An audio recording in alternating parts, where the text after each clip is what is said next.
Noong August 28, 2025, isang matinding airstrike ang inulunsad ng IDF sa kabisera ng Yemen na Sanaa. Ayon sa mga ulat ng Al Jazeera at The Washington Post, ang atake ay nagresulta sa pagkasawi ng Prime Minister ng Houthi na si Ahmed al-Rahawi kasamang ilan sa pinakamahalagang miyembro ng kanyang gabinete. Ang naturang operasyon ay agad na kinilala ng Israel bilang isang precise strike na nakatuon umano sa isang terrorist military target na pagmamay-ari ng Houthi. Ang timing ng pag-atake ng IDF ay hindi maaaring sabihing nagkataon lamang, kundi malinaw na produkto ito ng kanilang masusing kalkulasyon. Batay sa ulat ng Times of Israel, ilang araw bago isinagawa ang airstrike, nakapagtala ng sunod-sunod na drone at missile launches mula sa Yemen patungong Israel at maging sa mga barko na dumadaan sa Red Sea, isang ruta na kritikal para sa pandaigdigang kalakalan. Ang serya ng ataking ito mula sa Houthis ay nagdulot ng seryosong pangamba hindi lamang sa seguridad ng Israel, kundi pati na rin sa kaligtasan ng mga international na shipping lanes. Sa ganitong konteksto, malinaw na layunin ng IDF na ipakita na hindi sila magdadalawang isip na gumamit ng decapitation strike, isang strategiya na nakatuon sa pag-neutralize ng mga pangunahing leader at utak ng operasyon ng kalaban. Sa ganitong paraan, hindi lamang pinipigilan ang kasalukuyang banta, kundi pati na rin ang kakayahan ng Houthis na magplano at magsagawa ng mga malakihang pag-atake sa hinaharap. Ang pinakamalaking personalidad na napatay sa naturang pag-atake ay si Ahmed al-Rahawi na nagsilbing Prime Minister ng Houthi government mula pa noong 2024 at itinuturing na isa sa pinakamakapangyarihang leader ng kilusan. Ayon sa ulat ng New York Post, kabilang din sa mga nasawi ang ilang ministro at mataas na opisyal ng depensa ng Houthis na siyang bumubuo sa core leadership ng kanilang pamahalaan. Bagaman nananatiling hindi malinaw ang eksaktong bilang ng mga opisyal na napatay, iginiit ng Israel na ang insidenteng ito ay isang crushing blow laban sa pamunuan ng grupo. Ang pagkawala ng isang prime minister at ng halos kabuuan ng kanyang gabinete ay may tuturing na malalim na pinsala sa estruktura ng pamahalaan ng Houthis na nakabatay sa isang kombinasyon ng politikal at military na pamumuno. Bukod pa rito, ang nasabing pag-atake ay nagdudulot ng seryosong vacuum sa pamumuno na maaring magresulta sa mga panloob na alitan at paghina ng kanilang organisadong operasyon. Sa mas malawak na perspektibo, ipinapakita nito ang determinasyon ng Israel na tugisin hindi lamang ang mga mandirigma kundi pati ang mga pangunahing arkitekto ng estratehiya at politikal na direksyon ng Houthis. Ngayon mga kapatid, sa pananaw ng Houthis, ang pagkamatay ng kanilang mga lider ay hindi isang tanda ng kahinaan, kundi isa umanong oportunidad upang palakasin ang kanilang ideolohikal na naratibo ng martyrdom. Sa opisyal na pahayag na inilabas ng kanilang pinakamataas na lider na si Mahdi al-Mashat, binigyang diin niya na ang kilusan ay maghihiganti at gagamitin ang pagkasawi ng kanilang mga pinuno bilang simbolo ng patuloy na paglaban laban sa tinatawag nilang mga kaaway ng Islam. Ayon sa ulat ng Al Jazeera, inahalin tulad ni al-Mashat ang pangyayaring ito sa pagbubukas ng panibagong yugto ng kanilang pakikibaka na tinatawag niyang victory through sacrifice. Sa retorikang ito, malinaw na sinusubukan ng Houthis na baguhin ang diskurso mula sa pagiging biktima ng isang airstrike tungo sa pagiging inspirasyon para sa mas maraming taga-suporta at mandirigmang handang sumunod sa yapak ng kanilang mga napatay na pinuno. Ang paggamit sa naratibong ito ay bahagi ng kanilang matagal ng taktika. Ang pagpapakita na bawat dugo na nabubuhos ay nagbibigay ng mas malalim na dahilan para ipagpatuloy ang laban, hindi lamang laban sa Israel kundi laban sa mas malawak na puwersang nakikita nilang kaalyado ng kanluran. Gayunpaman, mula sa operational perspective, ang pagkawala ng halos buong gabinete ng Houthis ay nagbubunga ng napakalaking disruption sa kanilang pamahalaan at estratehikong pagpapatakbo. Ayon sa pagsusuri ng Washington Post, posibleng mabalam o tuluyang maantala ang interministerial coordination sa mahahalagang larangan tulad ng depensa, pananalapi at enerhiya, mga sektor na kritikal upang mapanatili ang kakayahan ng Houthis na suportahan ang kanilang armadong pakikibaka. Ang pagkawala ng mga pangunahing opisyal ay hindi lamang nangangahulugang kakulangan sa liderato, kundi pati pagkawala ng institutional memory at kakayahan na mabilis na makagawa ng mga desisyon sa ilalim ng presyon. Kung mabagal ang kanilang decision cycle, magiging mas madali para sa Israel na samantalahin ang sitwasyong ito, magpatuloy ng targeted operations at pigilan ang Houthis sa mas epektibong pagpaplano ng mga opensiba. Isa ring mahalagang aspeto ng insidenteng ito ay ang larangan ng information warfare na nagiging kasing halaga na ng mismong labanan sa lupa at himpapawid. Para sa Israel, malinaw na layunin ng operasyon na ipakita na hindi ligtas ang mga lider ng Houthis kahit pa sila ay nagkukubli sa gitna ng kanilang kabisera sa Sanaa. Ang mensaheng ito ay naglalayong lumikha ng takot at kawalang katiyakan sa mga natitirang opisyal ng Houthis at magpakita sa pandaigdigang komunidad na may kakayahan ng IDF na magsagawa ng surgical strike kahit sa mga teritoryong itinuturing na ligtas para sa kalaban. Samantala, para naman sa Houthis, Ang ganitong pangyayari ay nagiging gasolina upang higit pang palakasin ang kanilang anti-Israel na propaganda na nagsisilbing pananggalang laban sa posibilidad ng pagbagsak ng kanilang moral. Ayon sa ulat ng The Times UK, ang parehong panig ay nagsusumikap na kontrolin ang narrative, ang Israel upang ipakita ang kanilang teknolohikal at intelihensyang kahusayan at ang Houthis naman upang itulak ang imahe ng paglaban at sakripisyo na dapat tularan ng kanilang mga taga-suporta. Kung titignan naman sa regional na perspektibo, ang naturang pag-atake ay hindi lamang isang isolated strike laban sa Houthis, kundi malinaw na bahagi ng mas malawak na estratehiya ng Israel laban sa tinatawag na Axis of Resistance, isang alyansa ng mga militanteng grupo at estadong suportado ng Iran, kabilang ang Hezbollah sa Lebanon, mga Shiite militia sa Iraq at mismong Houthis sa Yemen. Batay sa ulat ng The Times of Israel, binigyan diin ni Defense Minister Israel Katz na ang nagiging kapalaran ng Yemen ay magiging kapalaran din ng Tehran at simula pa lamang umano ang pangyayaring ito. Ang pahayag na ito ay hindi lamang retorika kundi isang malinaw na indikasyon na nakikita ng Israel ang bawat proxy ng Iran bilang extension ng mismong estratehikong banta na nagmumula sa Tehran. Dahil dito, maaring asahan ang paglawak ng mga targeted killings at precision strike laban sa mga pangunahing lider at infrastruktura ng mga grupong kaalyado ng Iran sa iba't ibang rehiyon.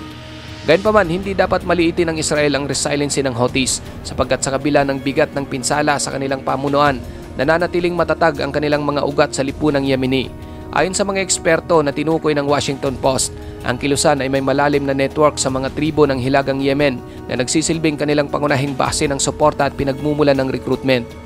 Higit pa rito, gumagamit ang Houthis ng isang desentralisadong command structure na nagbibigay daan upang magpatuloy ang kanilang mga operasyon kahit mawala ng sentral na liderato. Ibig sabihin, bagaman napatay ang kanilang prime minister at ilang miyembro ng gabinete, hindi ganap na mapaparalisa ang kanilang military apparatus dahil may kakayahan ang mga lokal na commander na magdesisyon at magpatuloy ng opensiba.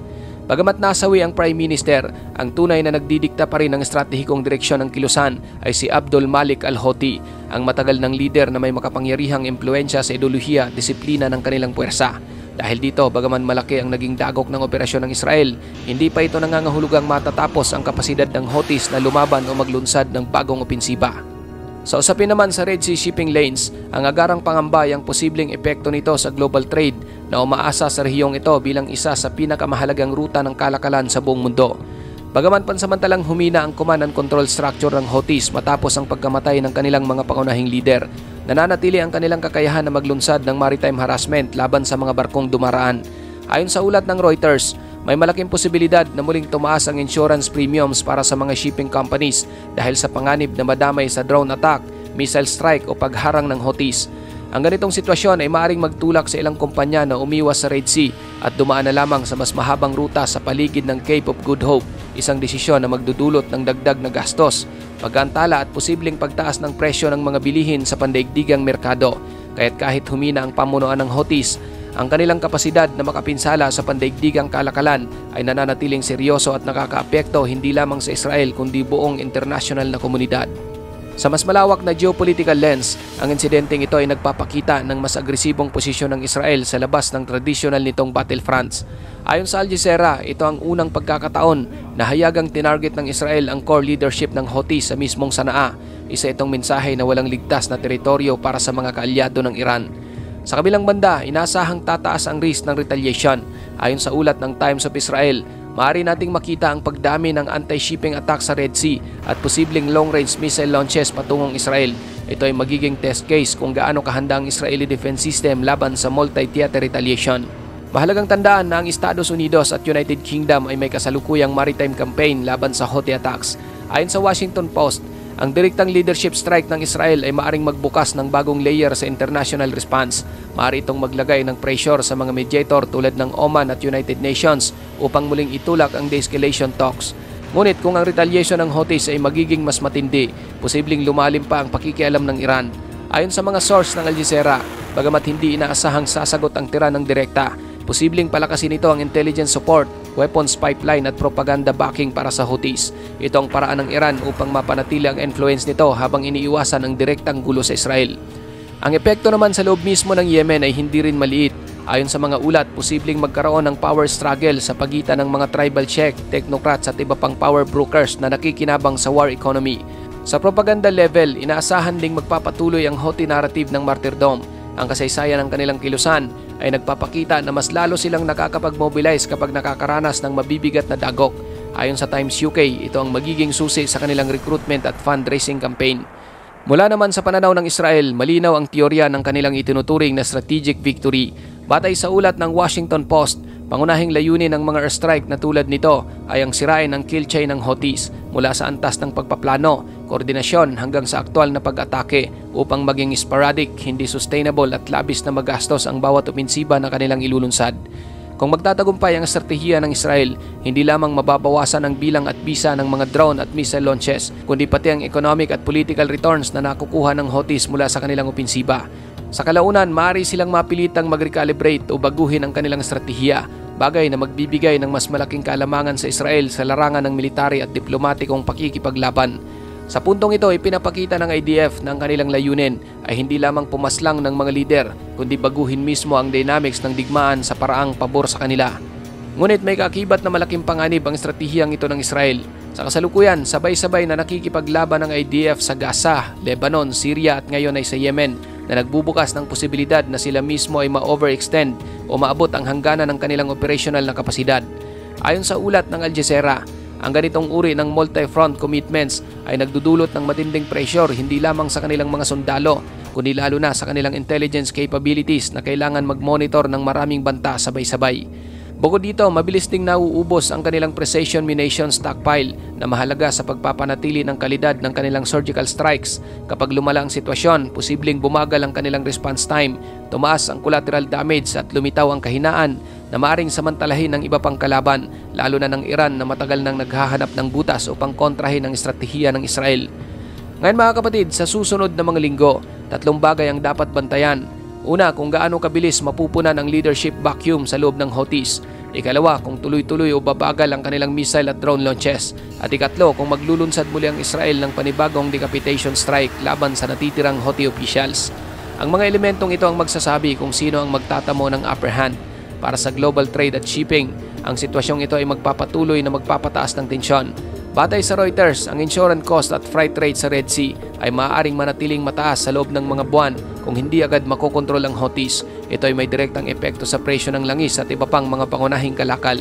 Sa kabuuan, ang airstrike ng Israel sa Sanaa ay hindi lamang isang isolated tactical success, kundi bahagi ng mas malawak na proxy war laban sa Iran at mga kaalyado nito.